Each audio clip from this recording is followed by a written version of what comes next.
Great dreams don't always begin in big cities. Sometimes they are born where roads are broken, where hands are rough from labor, and where hope survives on very little. They are born in places the world rarely notices, but places that build the strongest souls. This is the story of Arthur Cole, a boy raised far from comfort and opportunity, but close to struggle, discipline, and resilience. A boy who grew up on mud roads yet dared to dream beyond them. If you've ever felt limited by where you were born, by what you lack, or by how small your world feels, this story is for you.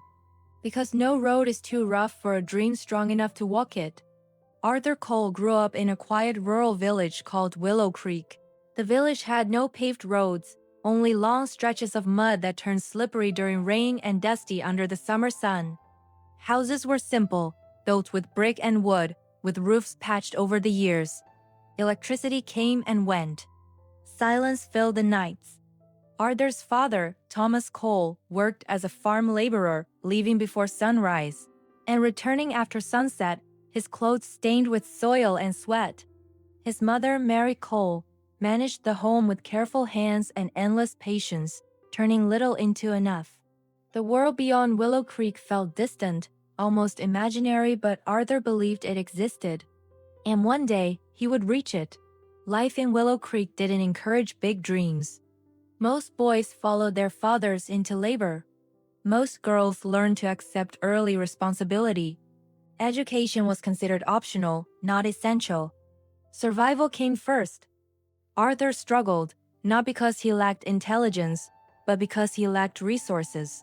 Old textbooks. Crowded classrooms. Teachers stretched thin.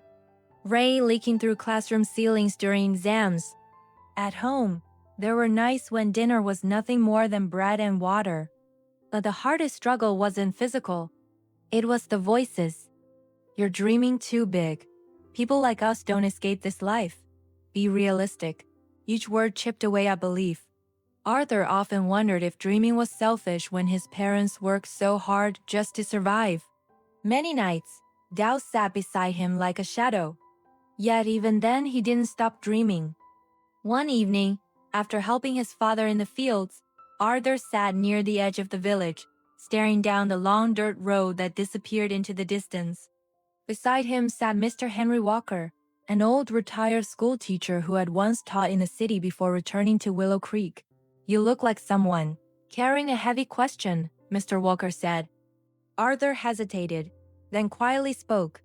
"I want more than this life, but I don't know how." Mr. Walker smiled, not with pity, but recognition. "Dreams don't need permission," he said. "But they demand discipline." He told Arthur stories of people who studied by candlelight, failed exams, faced rejection, but kept going. People who didn't wait for opportunity, they prepared for it. "Where you start doesn't decide where you finish," Mr. Walker said. "Only quitting does." That night, Arthur returned home different. He stopped searching for shortcuts. He started searching for consistency. The turning point came during a harsh winter. Heavy rain flooded Willow Creek. Fields were damaged. Work disappeared. Then tragedy struck Arthur's father, injured his leg and couldn't work for months. Fear entered the house quietly. Arthur watched his mother stretch food thinner. He saw worry in his father's eyes.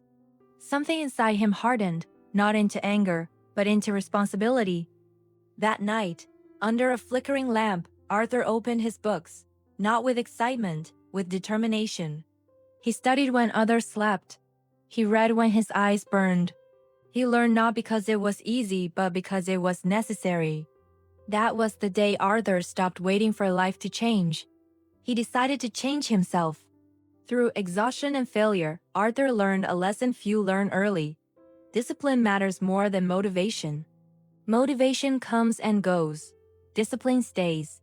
He learned that intelligence without consistency means nothing. That success doesn't respond to comfort, it responds to effort. Failure visited often. He failed tests.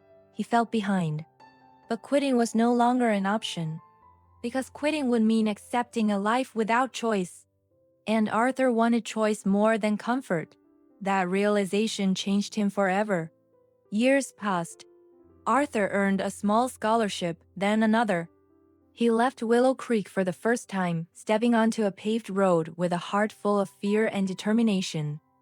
City life was brutal, competition was fierce, loneliness was real, self-doubt returned. But Arthur had something others didn't: resilience. He had survived hunger, he had survived doubt. Pressure didn't break him, it sharpened him.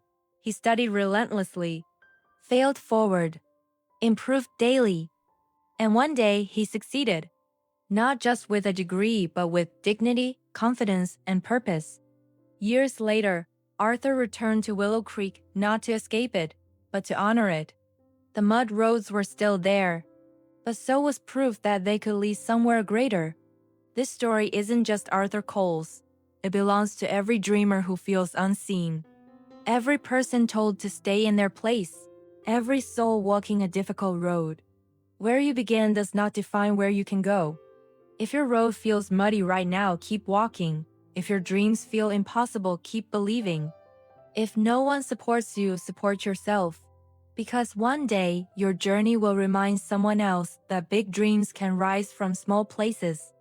And when that day comes, you won't just reach success. You'll become proof. Thank you for watching. If this story moved you, please share it with someone who needs to hear it. Don't forget to like and subscribe for more stories that inspire.